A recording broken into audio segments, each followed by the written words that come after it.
यह कहानी सिर्फ एक लड़के की नहीं बल्कि उस लाखों और करोड़ों लोगों की कहानी है जो किसी वजह से अपने प्यार का इजहार नहीं कर पाते और उनके ख्वाब अधूरे ही रह जाते हैं। तो चलिए बिना देर किए कहानी आगे सुनाते हैं आपको। यह कहानी गांव के एक सीधे साधे खूबसूरत लड़के की है जिसके पास परिवार में उसके माँ बाप भाई बहन सभी थे। परंतु दुख की बात यह थी कि उसके माँ बाप बहुत गरीब थे, इतना गरीब कि बड़ी मुश्किल से उनका गुजारा हो पाता था। वह लड़का पढ़ने में काफी तेज और समझदार था। एक दिन की बात है, खेल खेल में गांव की ही एक खूबसूरत लड़की से प्यार हो गया।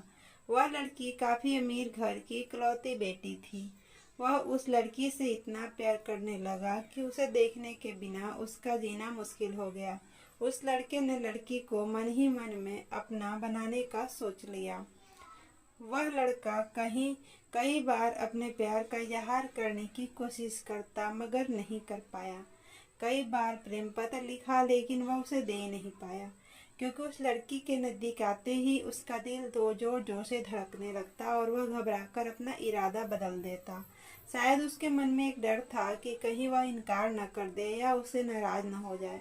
वह किसी भी कीमत पर उसे खोना नहीं चाहता था।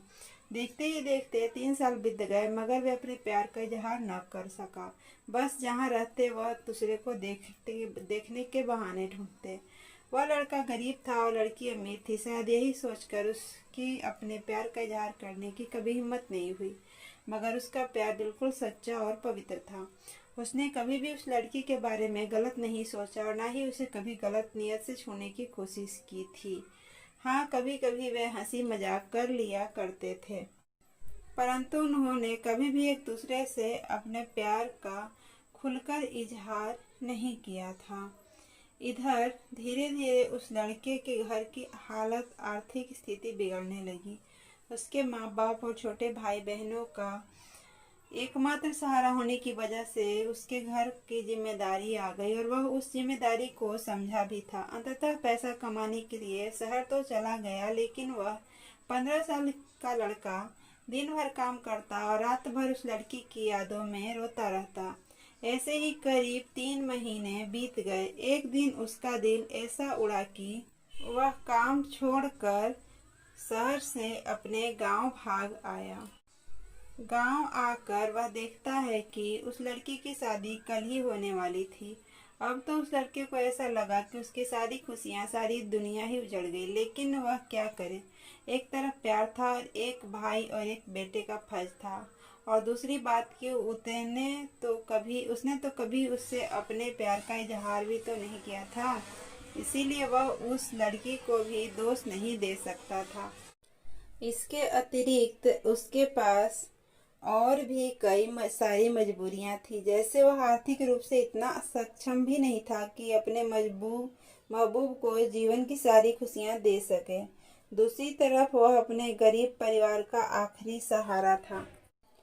आखिरकार उसने फैसला कर लिया कि उसे अपने बूढ़े माँ बाप और छोटे छोटे भाई बहनों की खुशी के लिए अपने प्यार की कुर्बानी देनी ही पड़ेगी। अगले दिन उसने किसी से कुछ नहीं कहा और चुपचाप शहर चला गया। उसने उस लड़की को लाख भुलाने की कोशिश की मगर कभी भी उसे भुला नहीं पाया। आज उस घटना के 17 साल हो गए हैं। उस लड़के की भी शादी हो गई, बच्चे भी हो गए और वह अपनी जिंदगी में खुशी भी है। लेकिन वह लड़का आज भी उस लड़की से उतना ही प्यार करता है जितना पहले करता था। आज भी वह लड़की रोज उसके सपनों में आती है और वह फुट फुट कर रोने लगता है। उसके मन में आज भी एक कसक है कि उसने अपने प्यार का इजहार क्यों नहीं किया। आज भी वो लड़की को बताना चाहता है कि वह उससे कितना प्यार करता था। आज भी वह उस लड़की से सिर्फ एक बार पूछना चाहता है कि वह उससे प्यार करती थी या नहीं, मगर पारिवारिक मर्यादा और सामाजिक दायरे उसे इसकी इजाजत नहीं देते। लेकिन वह उस लड़की से कल भी प्यार करता था, आज भी प्यार करता है और हमेशा करता ही रहेगा। इस कहानी को आपने पूरा अगर सुना होगा तो कहानी से क्या समझ पाए और क्या सीख पाए जरूर बताइएगा कमेंट के थ्रू। मैं जहाँ तक समझ पाई हूँ, प्यार करना कोई गुनाह नहीं, उसे आप पाना गुनाह भले हो सकता है कि जिस चीज़ को मैं चाह जाऊँ वो मुझे को मिलना ही चाहिए, यह जरूरी नहीं। प्यार करना गुनाह नहीं, उसे पाने की इच्छा रखना ही गुनाह है। चलिए, कहानी अच्छी लगी तो एक लाइक कर लीजिए। ऐसे ही और कहानी सुनने के लिए चैनल को सब्सक्राइब करके बेल आइकन प्रेस कर लीजिए। मिलते हैं आप लोगों से नेक्स्ट कहानी के साथ। Thank you.